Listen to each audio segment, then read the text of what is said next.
उत्तराखंड में छात्र आंदोलन के बीच मुख्यमंत्री पुष्कर सिंह धामी खुद धरना स्थल पर पहुंचे और सीबीआई जांच की मांग को मंजूरी दी।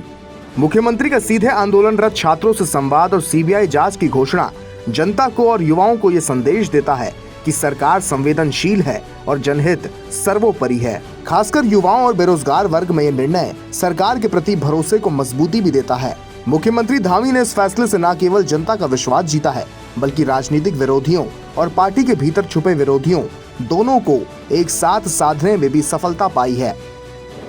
एक भर्ती में जो ये प्रकरण आया है उसके लिए आप सबकी तरफ से कहा गया मुझे कि भाई इसकी जो है भर्ती प्रक्रियाओं की जांच आप सब लोग चाहते हैं कि सीबीआई से होनी चाहिए। तो मैं यहाँ पर ये आप सबके समक्ष कह रहा हूँ कि किसी प्रकार की कोई संदेह आपके मन में न रहे, कोई अविश्वास न रहे, हम इसकी सीबीआई से जांच की संस्कृति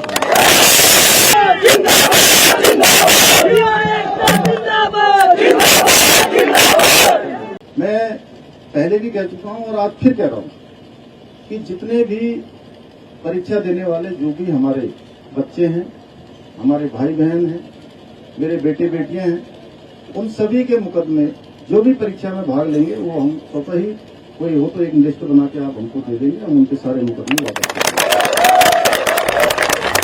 उत्तराखंड के मुख्यमंत्री पुष्कर सिंह धामी का छात्रों के आंदोलन पर भावपूर्ण संदेश भी दिया गया। मुख्यमंत्री धामी ने कहा कि अलग राज्य का सपना हमारे शहीदों और आंदोलनकारियों ने इसलिए साकार किया था ताकि उत्तराखंड के हर बेटे बेटी का जीवन बेहतर हो और किसी के अहित न हो। आज जब हमारे कुछ बच्चे सड़कों पर हैं, तो मैं उन्हें यही कहना चाहता हूं कि वे भी हमारे अपने हैं, हमारे परिवार का हिस्सा हैं। फौज में जाने का एक हमारे यहाँ बहुत बड़ी संस्कृति रही है। हर एक परिवार से कोई न कोई फौज में होता है। मेरा परिवार हो, आपका परिवार हो, इनका परिवार हो, हमारे सबके परिवारों में से। और बड़े सम्मान की बात भी हमारे लिए देवभूमि के लोगों के लिए मानी जाती है, इसीलिए इसको देवभूमि के साथ वीरभूमि भी कहते हैं। और देश के हर 5वें सैनिक में से छोटा राज्य होने के बाद भी हर 5वां सैनिक हमारे राज्य उत्तराखंड का होता है, हमारी देवभूमि का होता है। उसी प्रकार से सरकारी नौकरियों में जाना भी एक बहुत सम्मान का विषय हमारे यहाँ होता है। मुख्यमंत्री धामी ने कहा कि प्रदेश का मुख्य सेवक होने के नाते हर आवाज को सुनना, हर पीड़ा को समझना और हर दिल तक पहुंचना मेरा दायित्व है। इस प्रकार की शंका संदेह रखने की जरूरत नहीं है। मैं भी आप लोगों के साथ हूँ। आप लोग अकेले धरने पर नहीं बैठे, मैं भी आप ही के साथ यहाँ पर आया हूँ, मैं भी आपके साथ बैठा हूँ। और हम सब लोग मिलकर देखिए भर्ती प्रक्रिया भी अच्छी करेंगे, राज्य भी हमारा पूरे देश का सबसे अच्छा राज्य बने।